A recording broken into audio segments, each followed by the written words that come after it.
Hello everybody and welcome back to Sonic Workshop.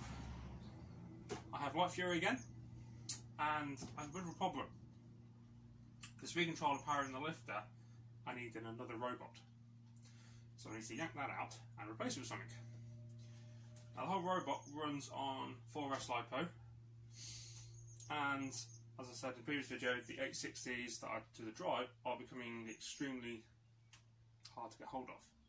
So I thought I'd bite the bullet and get a Hobbywing 1060, which are only rated for 3S, and see if they can handle a 4S lipo. Quite often, a lot of the speed controllers, they can hire a slightly higher voltage. It is not recommended, and if they blow up, you have no warranty, void or whatever, or complaint. So it is not advised. However, these can cost, if you have them from China, £15, if you buy from the UK, £20, compared with the 860s, which, when I could get them, we're looking at 25, coming up to £30, even from China. So I thought I'd bite the bullet, buy one of these, show you how to get these ready for going into one of these silly things, switch it on, see if we get magic smoke. I honestly have no idea if this is going to work or not, so you may very well see me cry as I just lose £20 go up in flames.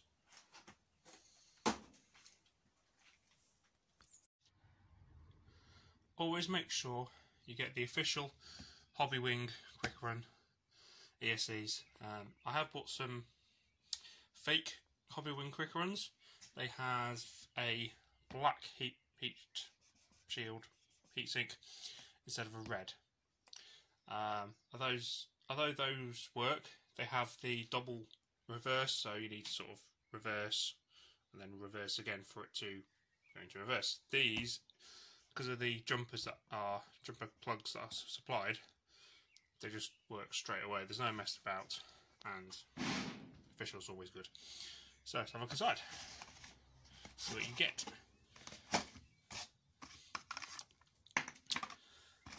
And as if by movie magic, it's already got the connections on that I want. So we'll just backtrack. Right, it comes supplied with one of these. I have no idea what these are called, but I don't use these in my robots, so it is being chopped and soldered to a XT60. I'm not going to show you my soldering because it is not the best, and if you want to learn how to solder, you're not going to learn from me.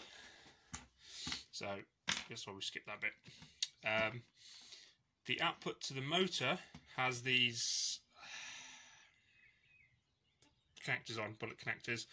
I did originally use these. They work fine. However, getting the male side can be a bit problematic. The first batch I bought, they worked fine. They had a slight habit of falling out, but the second batch I bought the wrong size and didn't fit properly. So I thought, sod this, let's just solder XT60 on the output motor side, because it just saves all the faffing about. Okay.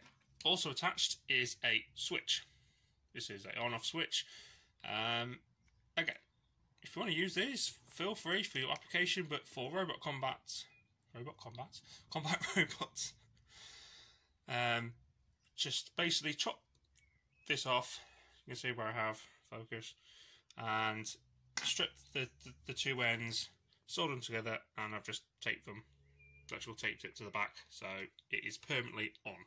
So when you put the link into the robot, all your speed controllers will switch on automatically.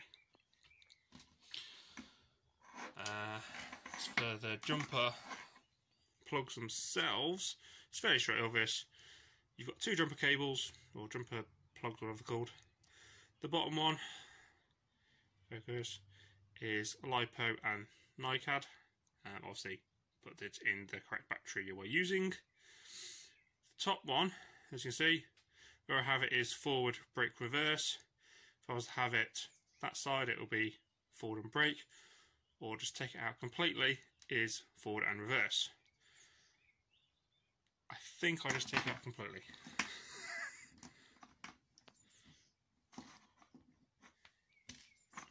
again,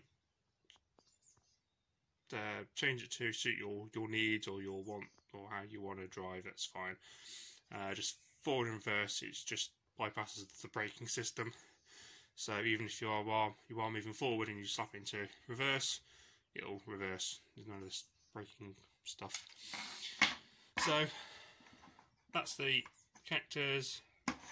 That. Right. So the other thing is depends of how many of these you're using and your setup and whatever. But these have a BEC, which provides power to your receiver. So look at these, you've got a black, a red and a white.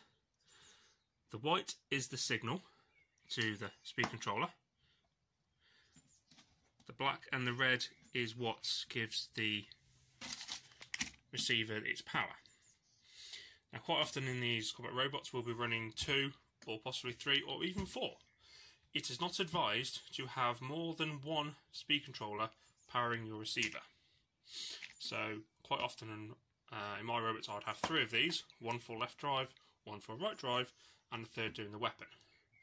I don't want all 3 providing power to the receiver. I have done it before with no issues, but it can cause issues. It has been known to cause issues. So what we need to do is we need to remove I suppose you could remove either the black or the red, but remove the red wire out of the connector. If you want to be easy and simple, you just basically cut the red wire. I would advise putting some electrical tape around it to save any short circuits or whatever. But with my robots, I tend to reuse PCB controllers. I mean, I tend to go from robot to robot, and it's what I try and do is take it out so I can put it back in again if I need to at a future date. And I'm going to do this off camera so I don't cut myself, because doing this one-handed, I'm going to slip and hurt myself. Right, so it's a bit fiddly.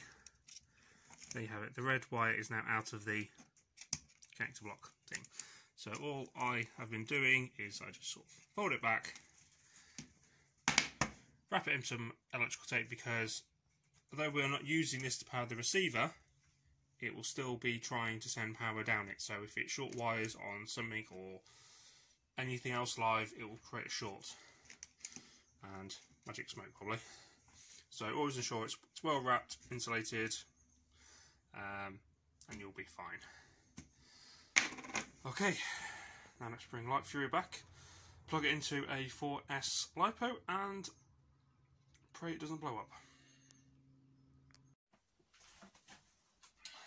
Okay, speed controller's in, battery's in, bottom bar's in,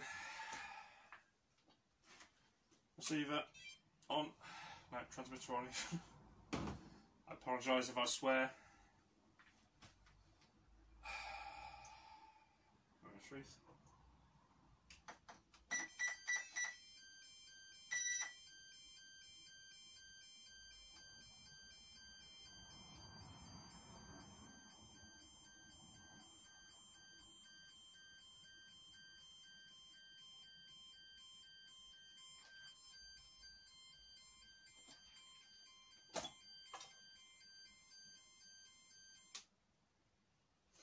Batteries and dioding, I think, in this. 2 seconds.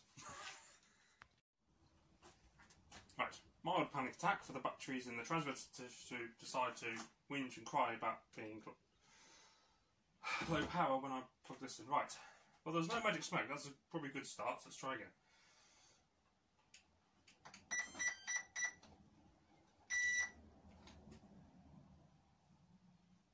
Okay.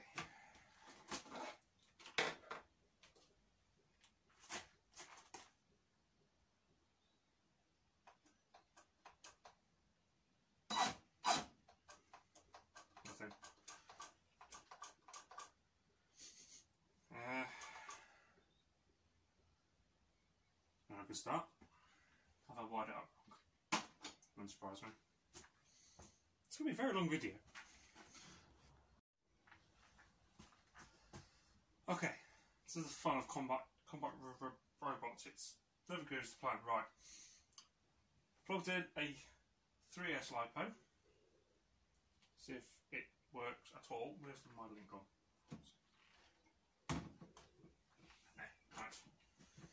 Right.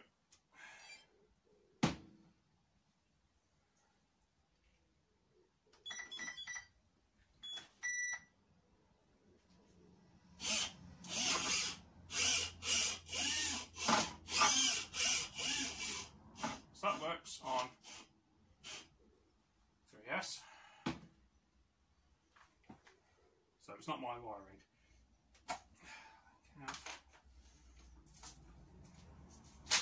Plug the forest battery back in.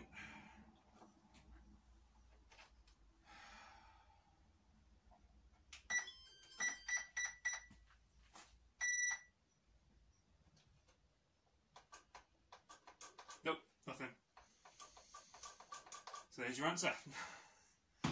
Normally, Hobbywing 1060s do not run on 4S. Annoyingly. So, I'm going to have to buy an 880 then.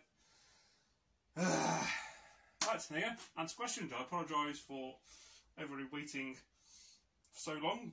But the joy of combat robots. Right, next time.